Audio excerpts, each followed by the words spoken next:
Welcome everyone. My name is Inge Woudstra and I run the Big Fish Academy, founded 2 years ago when both myself and my business partner were meeting a lot of people working in diversity and inclusion that were just starting, and we've been in it for 6 and 10 years, and we learned so much in those years, and we wanted to make sure that everyone who was starting could really have really good results and a big impact by learning all those lessons that took us years to learn quickly.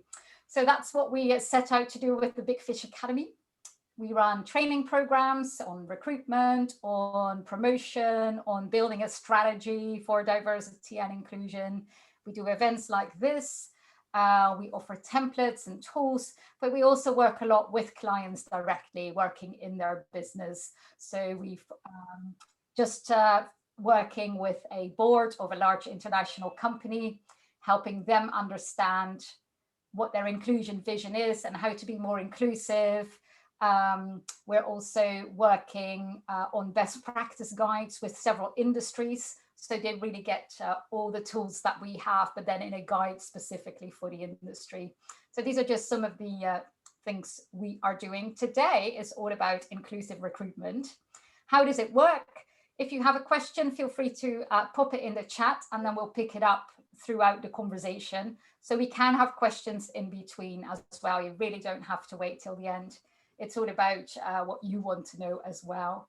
The meeting will be recorded, so if you have to go halfway, you can always listen to it later. And it'll be up on our website afterwards as well, so you'll be able to find it there. Then today on the call with me is Sarah Walton-Davey, who is my assistant, and she'll be doing the production of the call.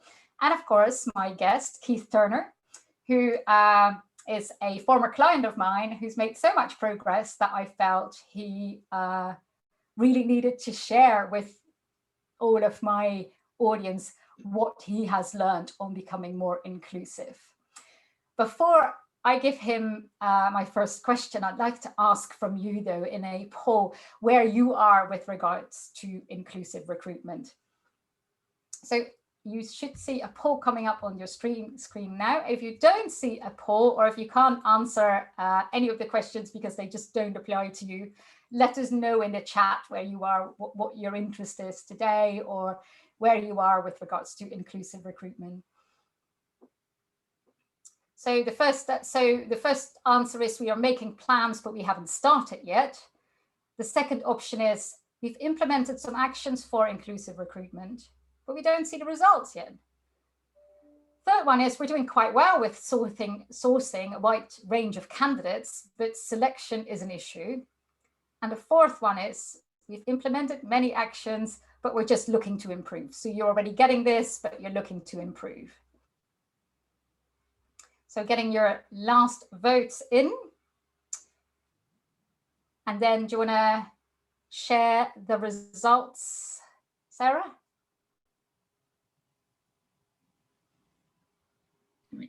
In the poll now? Yeah, here we are. So we've got about half of you who have started. So basically everyone started. Half of you have actually started, but you're not seeing the results. And quite a few here as well to really just look to improve to see if you've got everything. Well, let's hope we get some really good practical lessons for you today. Keith, most welcome to you. Can I ask you to just sort of introduce yourself first? So you're the director of Springboard, a consulting engineering company. So yeah, what is your background? What does your company do? What kind of company is it? Yeah, sure. So I'm a physicist, and we're based in Cambridge, and we basically we develop medical devices as a service to clients, mostly to large companies. So the company's been going about 8 years. I'm one of the founders. There was 3 of us, and then one's retired. There's now 2 founders. And then we've taken on staff over the years, and we're up to about 35 people now. So, you know, we put together teams of 4, 5, 6, up to 10 or 12 sometimes for a project, and then invent, you know, quite difficult things for quite big clients that are trying to get their new medical device on the market. That might be something like, it could be an inhaler, infusion pump, we do some surgical tools like for heart surgery and anesthesia machines and all sorts of different things. Mm-hmm. And when did you, so you've grown quite quickly in it, some 15 to 35 in the last number of years. At which point did you realize you wanted to be more inclusive in your recruitment? Well, it's a good question. So there were 3 founders and we always wanted to take on staff. And I guess there's something sort of intrinsically in me that I always wanted it to be diverse. It's something I just believe in. As it happens, our first ever employee was a woman. So obviously in engineers, there's not very many around. National average is about 12%, I think. And it was great. I thought, oh, brilliant. Yeah, that's really good. And we just carried on. And then the next numerous people were all men. And we didn't get that many applications from women. And I think it was over those next few where it started to dawn on me that, hang on, 1 out of, 4, but there was 3 founders, so we couldn't do much about them. But by the time we got up to 10, it was like 1 out of 10. And I was by then thinking, well, hang on, this isn't just going to happen. So I guess we were maybe a bit lucky on that front with the first one, and it perhaps lulled us into a bit of a false sense of security. So it was in that time where I started to realize that it wouldn't just happen. And also it occurred to me how, although it was a nice friendly place and it doesn't matter who anyone is, nonetheless, this, our first woman became in a small group of, an increasingly small fraction of the company. And she got on well with everyone, of course, but in terms of gender diversity, she was the only one. So I could see how that could make life more difficult.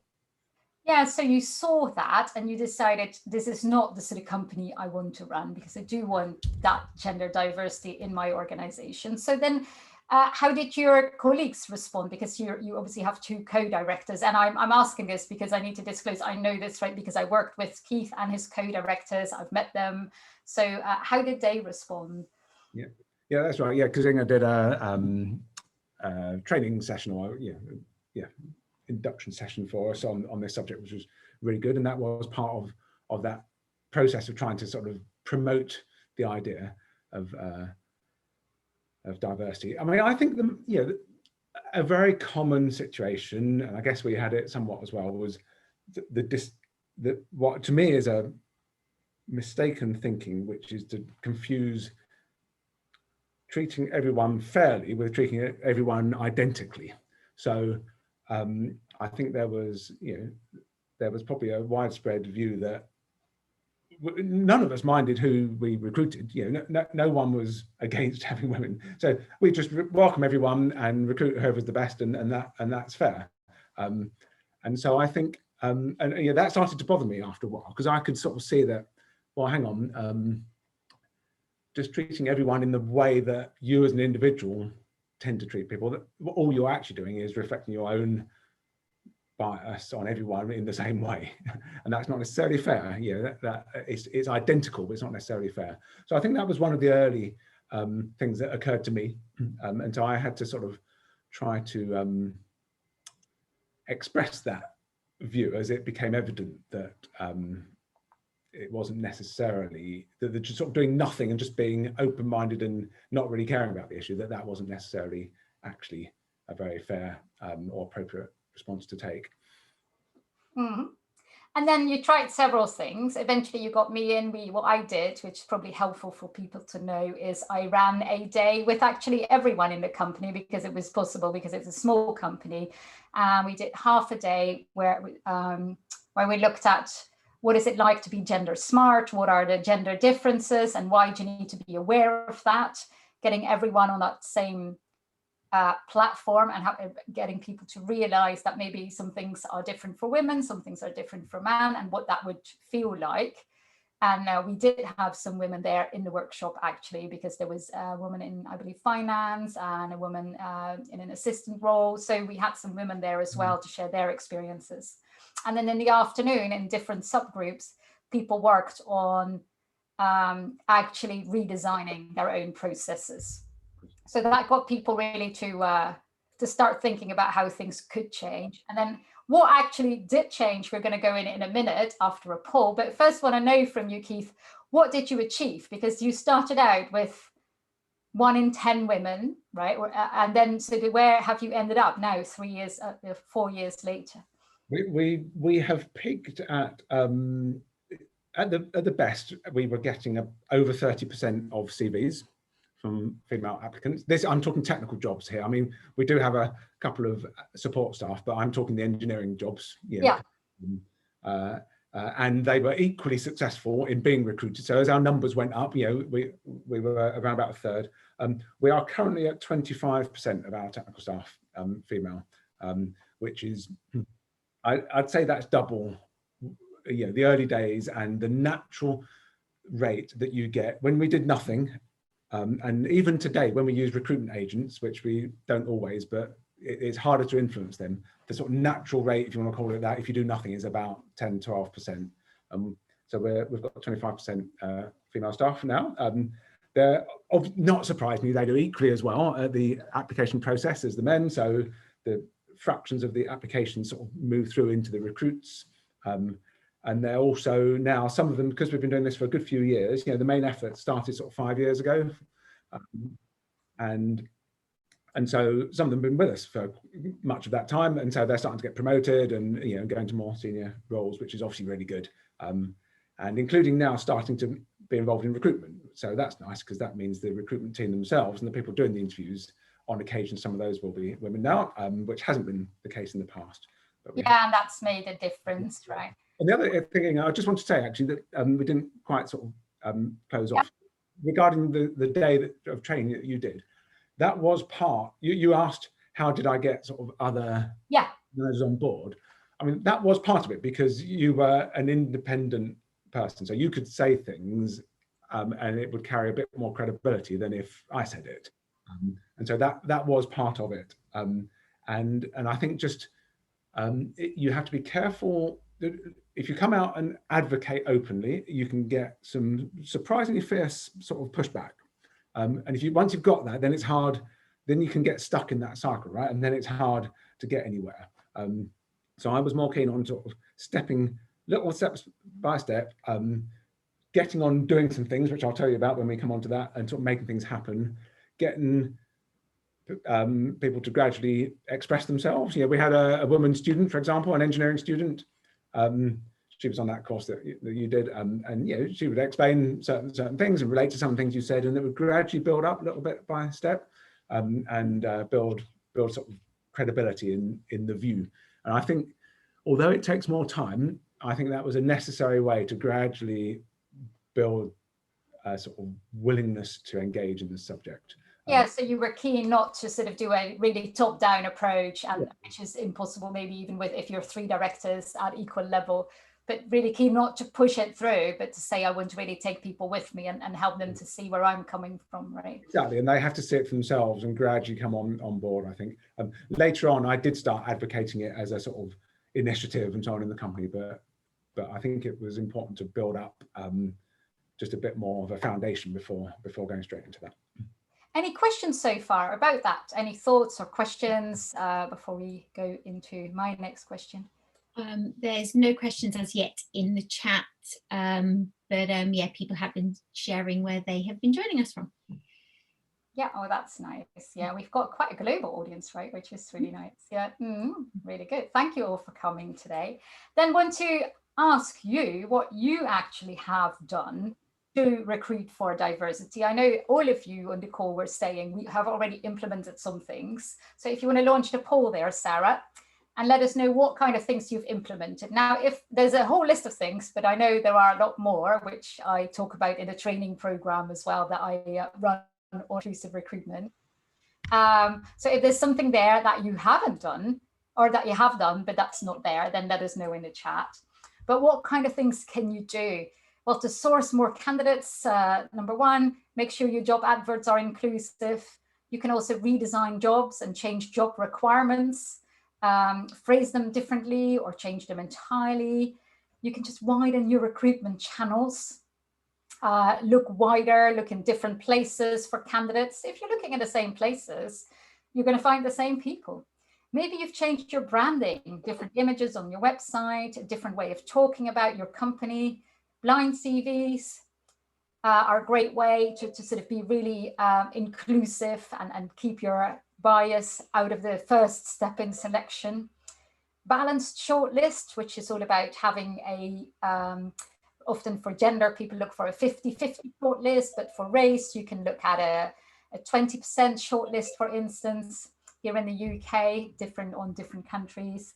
Structured interviews, balanced panels. This is all about making sure people can find someone who represents someone like them in the interview panel or the assessment panel. Of course, training your managers in bias, they need to understand that maybe when they say, I'm looking for the best talent, that, yeah, how is best defined and who decides on best and where is your bias in that potentially? So they need to understand that there may be some bias in there. Nothing's come up in the chat. So clearly I've covered most of what you've done. Do you want to share the results so we can see what people have tried, Sarah?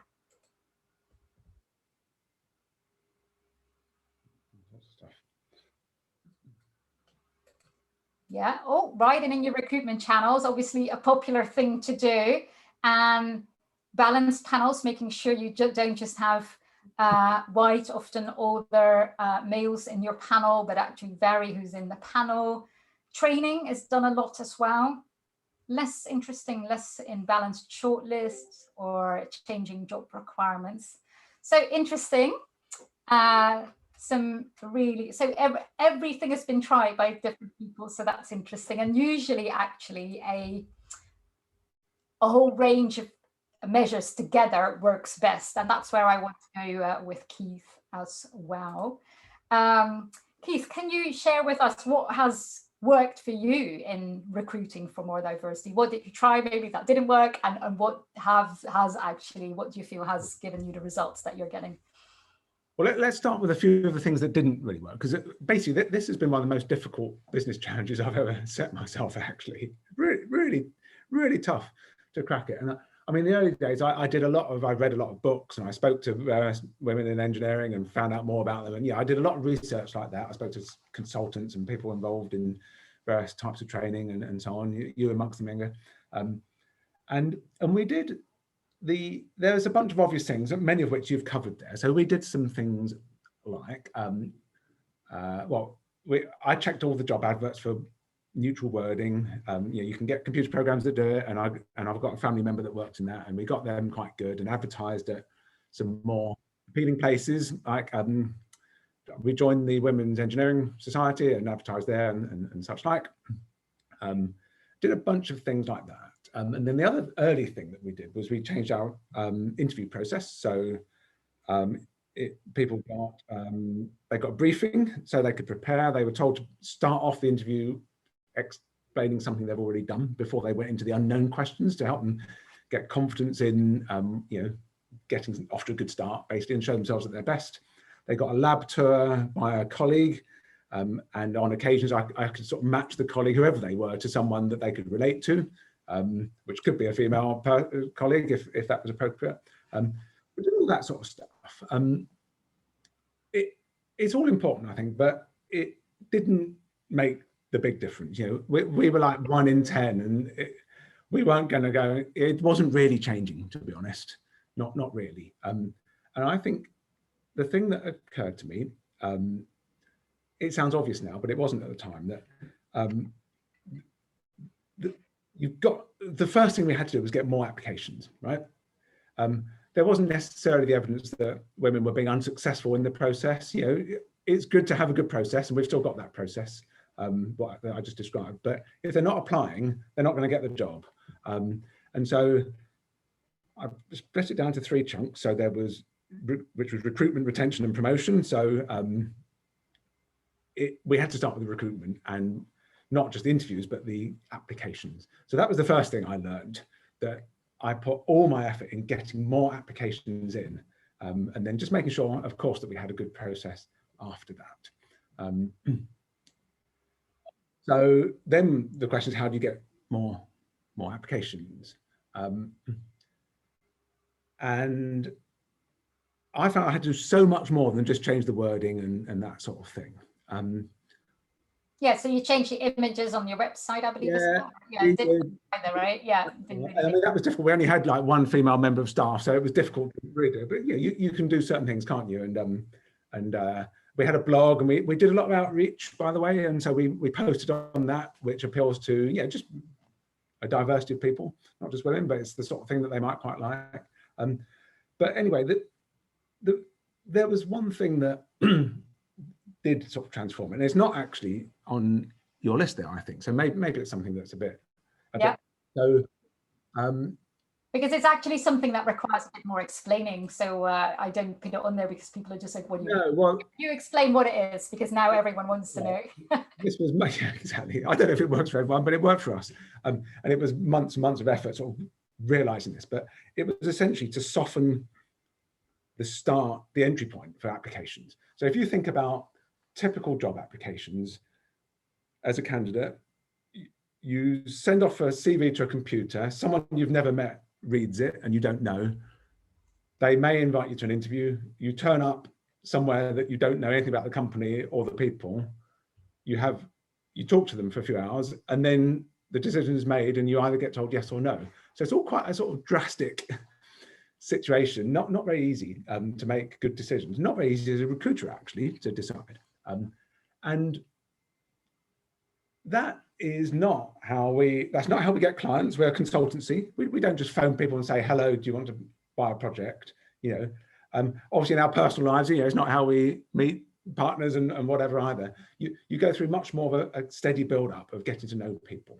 And so we applied that to our recruitment, not just to women. I mean, it's to everyone, but in particular reaching out to women. So we did things like saying, I did this thing called the Women in Technical Consultancy Scheme, which was basically saying, look, someone like you could potentially apply to us. Why don't you come and find out more? It was inviting to people to apply for our completely normal jobs, open to everybody. And it had things like an invitation, for example, to come and visit, come over for coffee. This is pre-COVID. Have a look around, see what you think. Come and find out if you maybe speak to a member of staff, decide if you'd like to apply. We did internships, which we sort of did a bit anyway, but we started promoting them more as a way to reach out to a diversity of candidates. And again, it's trying it out. We're in Cambridge, so we got great candidates from our local university, and they had potential to enjoy it and then apply for a permanent job, a year later. So we did things like that. I did some talks at the university to the Engineering Society. And again, I would say, I mean, Cambridge Engineering has got about 25% women, which is actually not bad. And if anything, I'd say the people that turned up to this talk was probably more than that. So they had relatively speaking, it was a good audience to speak to. And of course, it's quite personal. You could take questions and I could tell them about our industry, basically, and what it's like. We held some events like an open evening where people can come and look around and with a buffet and that sort of stuff. So there was quite a lot of opportunity to come and find out more. And then even more than that, I guess the other bit that I learned, and again, this is known, but it's applying it. So what do they call it? A leaky pipeline or something? So all the way through the careers, the ratios of women, it goes down and down, doesn't it? So you get a certain number of graduates apply, and that's already underrepresented, and then it goes down when people have families and so on, and then they don't get promotions, and the numbers get worse and worse. And we were in the situation of I mean, as a small company, as I say, we had like one risk of, there was, when this student finished, we almost didn't have any women at all for a while, and you've got to change that, and you've got to build up an environment with a few of them, so they're not in too much of a minority, so that they can do well and be in a comfortable position. And to some extent, it just mattered to get some good women in, and really good ones that other people could see were great at the job, and it would break down some of those sort of unconscious bias thoughts maybe as well. So where do you go for that? Well, the easiest answer was the young ones. That's where there's more chance of having balanced applications. So we built it up from that end. So we already did take 18-year-olds for a year experience before they go to university. We were doing that scheme right from the start. Yeah, we had a couple of boys in the early days, but then it occurred to me, well, look, actually, whereas the recruitment agents for permanent jobs maybe give us 10 or 12% women, the agency that ran that scheme, had more like maybe 30%. And also with the students, it was also a bit easier to have like a deadline. So most of our normal recruitment is just continuous recruitment. We interview people as they come along, and if we like them, we offer, and you sort of keep going. With the students, you can have a little bit more of a sort of, we'll collect CVs for a month, and then we'll have some interviews on these dates. So you could accumulate a few more and have a bit more chance of allowing some good diversity of candidates to come through before you then decide, rather than just picking the first good one that comes along that could be a sort of whatever, a privately educated, fortunate male student or whatever it might be. So that helped. So that was a good start because it started getting some women in, and then we moved that up. So the interns, as I say, Cambridge has 25% women. Well, again, that's above the industry average. So if we could appeal to them, we got a few more. If they came to do their internship, perhaps they'd apply for jobs later. And then we worked up through the graduates, and make sure and by doing that, we got, a good few. This is where we were getting our sort of 30% of the applications. And sometimes people would come in for their coffee or phone or something, and then, they might not be finishing their degree for a year or something like that.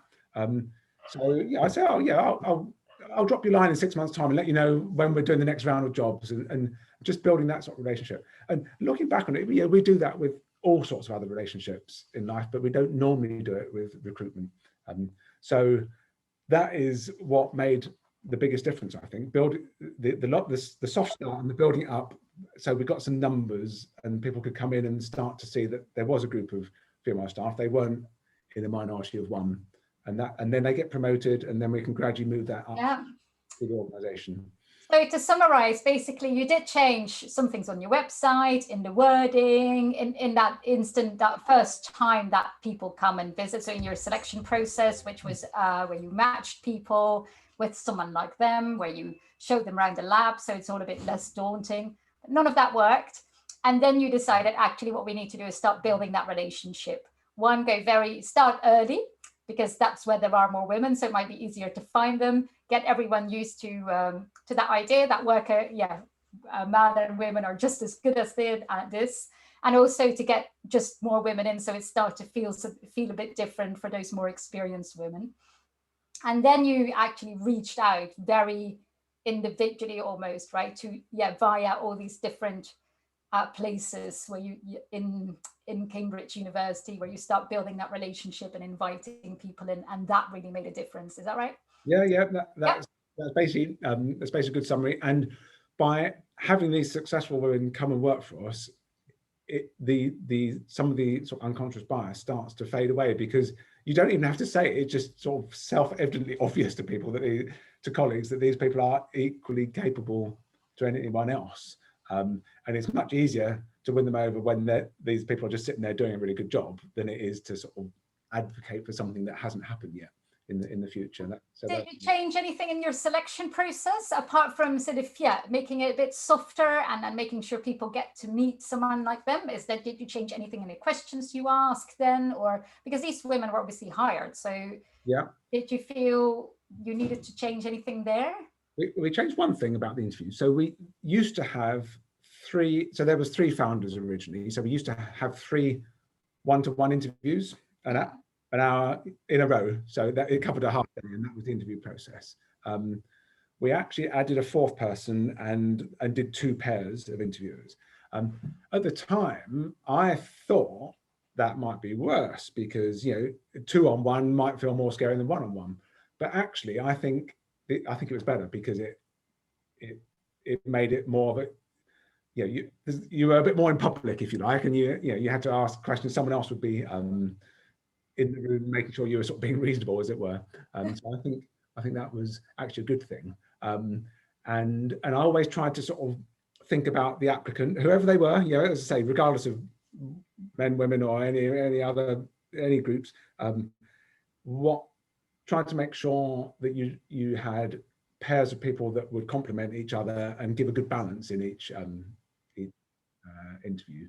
So I guess that was part of it. Maybe if someone's got a common interest or a common background to the candidate, perhaps make sure they're in the first one and they can get a bit of a conversation going. Because I think sometimes, looking back on the early days, some of the people we rejected, again of all types, if the interview got off to a bad start, they could never show themselves at their best, and you don't want that. You know, it's hard enough finding people without sort of having them underperform. So yeah. I think being a bit thoughtful about how to get them off to a good start, which hence the notes on preparation and all that before they come. I think that was part of it.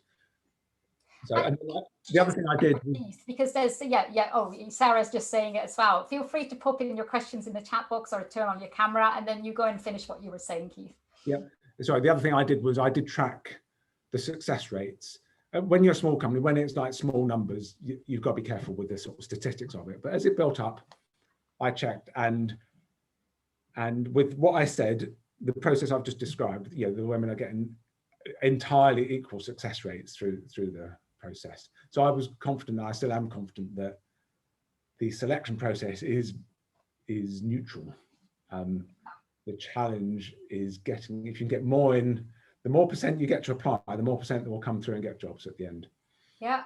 And what I find super interesting, and when you describe all of that, Keith, I work a lot with larger companies as well, and it's exactly the same, right? So what you have done on your own with a colleague, you would there do with an HR team, and then train your hiring managers and communicate. But obviously that is easier in a smaller company. But apart from that, you have to go through the learning. You've got to find what works for your company. So every company has their own culture, their own way of the kind of candidates that they look for. And what works for those candidates in your current process is going to be different. So you can't just do a cookie cutter approach and say, oh, they've done job adverts there and they do gender balanced panels and that works so well there. You actually have to try out what is going to make the difference for you. Out of all these things that we mentioned, and maybe you even find a new thing. And all of that, also a key point there, I think what you're illustrating really nicely, Keith, is that whatever client I work with is never one thing. You need to have this host of things. So if you would have started by reaching out and building that relationship, I think you might have also missed those women out because they weren't welcomed and they weren't met by the right people, or they got into a selection process that didn't quite work for them. So it's really interesting to see how typically one or two things never work. You've got to have that host of measures.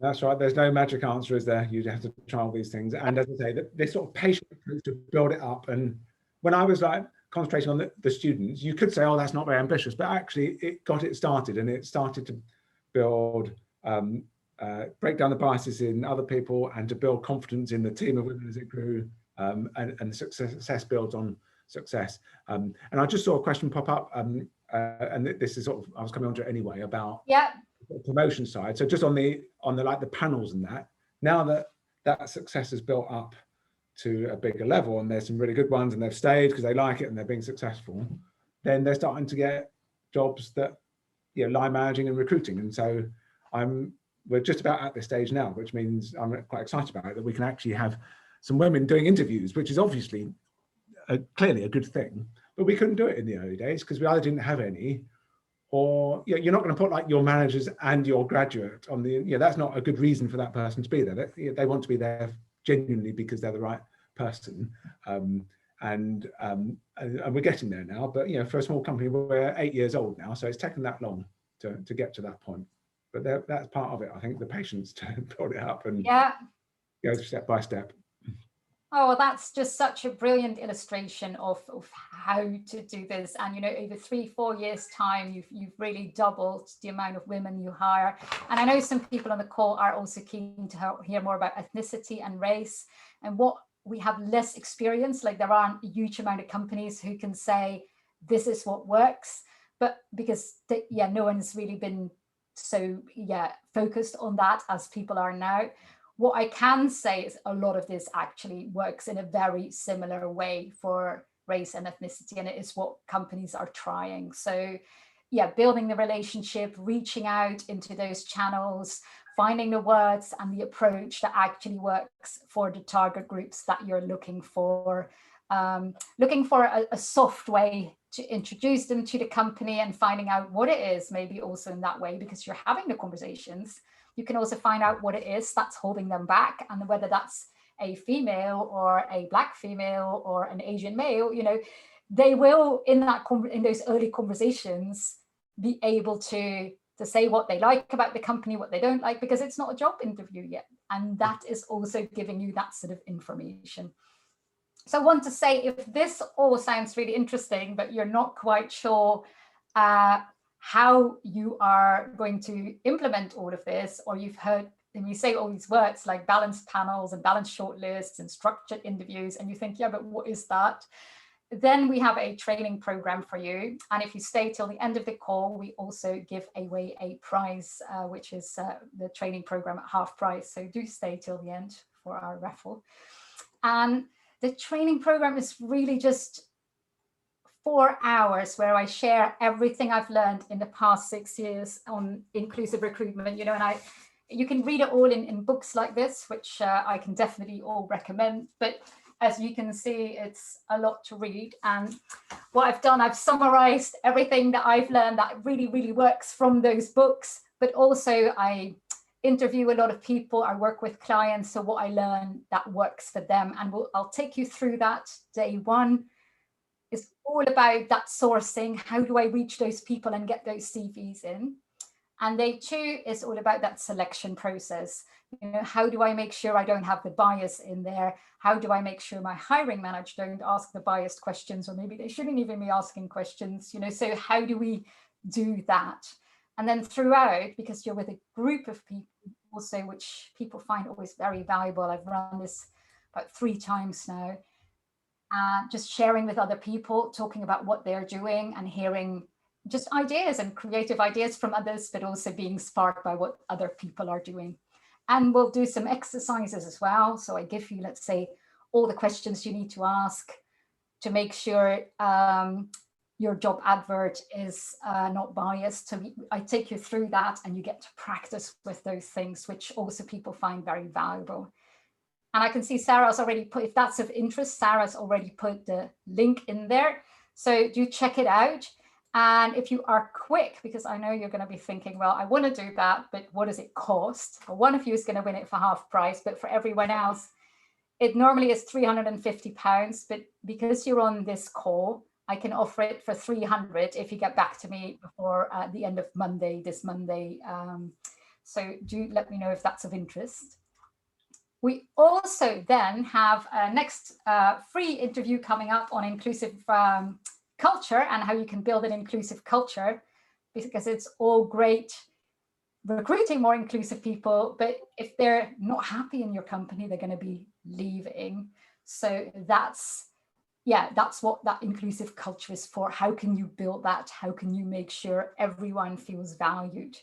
So we have an expert on that as well coming in, and that should be really interesting. Then I'd like to, should we do the raffle, Sarah? Okay. Yeah, great. And meanwhile, while we do the raffle, can you also bring shall I bring the feedback poll up? So let us know what you thought of today in the feedback poll while that's there. And meanwhile, we can do a raffle, so you can win a half price ticket to that inclusive recruitment program. And Sarah's going to say a number in between 1 and 20. And she can't see who's on my screen, so she's going to count.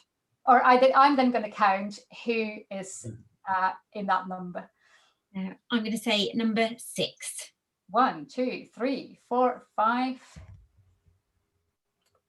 6. Mustafa Habib. Well, Mustafa, I'll take a note of your name. And we'll get in touch with you afterwards and see if you'd like to join us on the 8th and 9th of July. Thank you so much, Keith, for coming today. I think it's been super, super valuable for people to hear your story, how you have gone through that process of discovering for yourself what people can, what you can do to be inclusive in your recruitment, and then getting your co-directors and colleagues to come with you. That's just really, really helpful for everyone. So thank you so much. And thank you everyone for coming on the call. We hope to see you next time. Any questions, feel free to stay or feel free to get in touch, and have a great evening, afternoon or morning, wherever you are. Thank you.